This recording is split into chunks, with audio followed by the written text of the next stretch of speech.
way back in 1949, when Owen Goddard founded this place, well, he didn't call it Gatorland. No, he actually called it the Florida Fish and Wildlife Institute, which is a pretty cool name for like a school or something, but you know, we're not a school. So he had to rethink that one, but he wanted to come up with a name that was fun. Something exciting, you know? Something like Snake Village. Now, between you and me, I would totally go to a place called Snake Village. They're one of my favorite animals. But back in the 1950s, folks were even more scared of snakes than they are today. So it wasn't getting a lot of traction, and not a lot of folks were coming to the park. Well, he had to rethink that one more time, but this time he went to the smartest person he knew, and that was his wife, Pearl. And she said, what are you doing? Why are you naming it this? And you need to think of it simply and just call it Gatorland, because you got a whole bunch of land, you got a whole bunch of gators, so just call it Gatorland. And you know what? The name stuck. 70 years later, here we are. Gatorland, the alligator capital of the world. Now if you guys look over to your right-hand side, you'll see the backside of Gator Joe's Swamp Buggy Outpost. That's where you can sign up for our Swamp Buggy ride. It's basically a big old monster truck that takes you on a rip-roared off-road Florida adventure through the back 40 acres of the park. And get this, you even crash to a pond full of 101 real gators. Now if y'all do sign up for that ride, you better ask your Swamp Buggy drivers about my friend, Pops. He's a very cool gator with a really cool story, but the only way to see him is by riding our Swamp Buggy ride.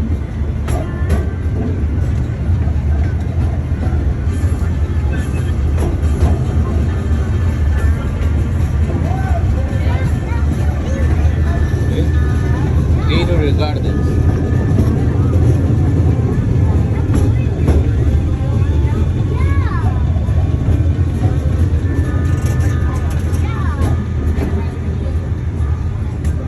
Now we're coming up on the first of our saltwater crocodile enclosures. This first one here is home to Morton and Sheila, who are hanging out on the far end, plus another little lady named Craig. Now you'll notice there's a fence between Morton and Sheila and Craig, and that's because Craig's pretty new to the party, and you gotta take things slow at first. In the second enclosure, you can see Big Daddy Dundee. Now, we call him Big Daddy because he's the largest saltwater crocodile we've got here at Gatorland. He is over 14 feet long, and he's more than 1,400 pounds. That's like 100 pounds a foot, y'all. If you measure using the metric system, that's approximately a lot. Like really big.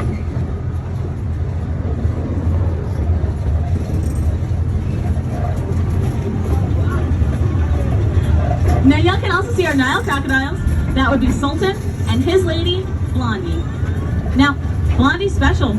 She's got herself a genetic mutation that makes her lighter in tone, more of a golden sandy color than most Nile crocodiles.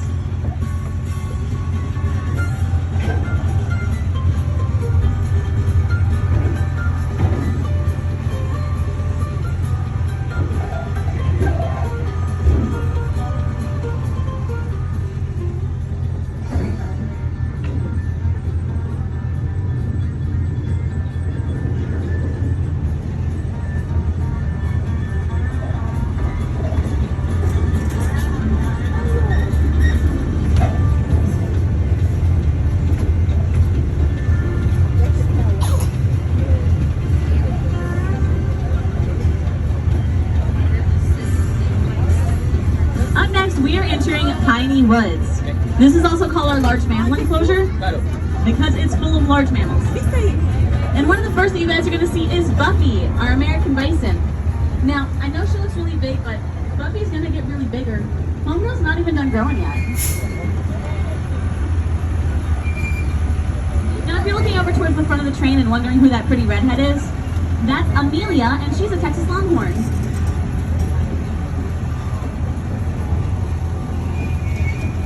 I'll also take a second to tell you about these big old black birds that probably seen all around Gatorland. Those are the American black vulture, and they play a very important job here. In fact, gators and vultures go together like peanut butter and jelly, or Hall & Oates. That's because gators are very messy eaters, and vultures love to pick up the scraps.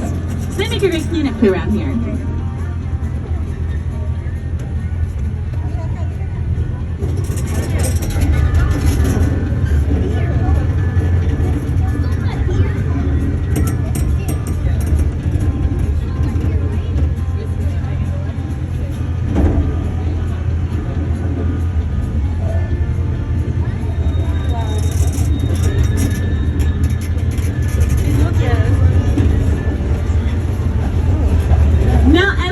leaving Piney Woods, take a look to your left-hand side, and you'll see our Emu Pavilion. And you're never gonna guess what's in there. Spoiler alert, it's emus. Emus are the second largest flightless bird in the whole world. They can get up to 6 feet tall, and they can run faster than 30 miles an hour. So good luck catching up to those guys.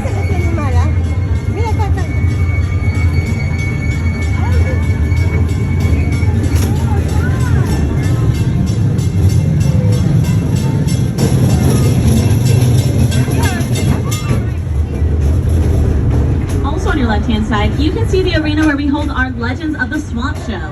A very cool show where you can see a gator wrangler pull a gator up out of the water and then teach you all about him. But not only that, he'll also teach you what to do if you ever encounter an alligator out in the wild. Now that's vital information to have here in Florida, considering that we share our state with over 2 million alligators.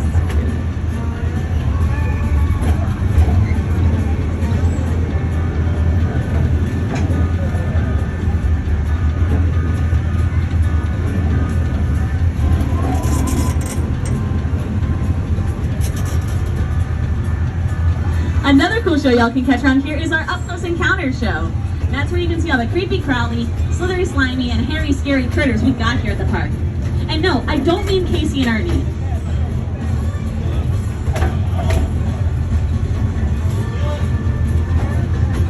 We know this.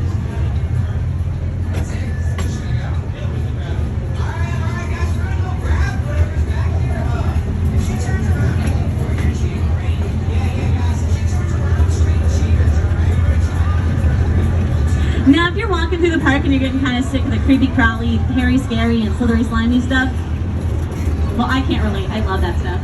But we do have a petting zoo for you.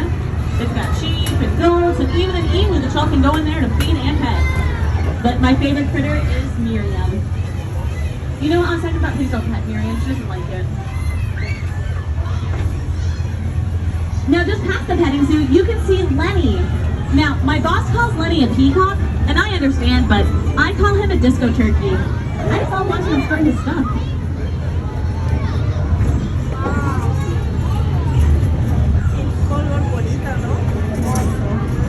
Now, if you guys keep looking to your left-hand side, you're gonna see a big old back fence. Kind of boring, right? Well, that's because you're looking on the wrong side, silly. Over here on your right-hand side, you can see our alligator breeding marsh, home to 150 live gators. Now, about 100 of those are female, and 50 of them are male. Keeping our ratio about 2 to 1 like that helps us cut down on fights during the mating season. You guys can also see some of the prime real estate for our female gators. This here is awesome nesting ground for them. So during the nesting season, they come over here to build their nests and lay their eggs, and then it's up to us folks in the brown hats to go and get those eggs. Now, I know that sounds like real dicey work, but I promise it's worth it. Because the gator in the wild only has about a 5% chance of surviving past the nest. But here at Gatorland, where we collect those eggs and put them in our incubators, that chance jumps up to over 90%. And I think that's radical.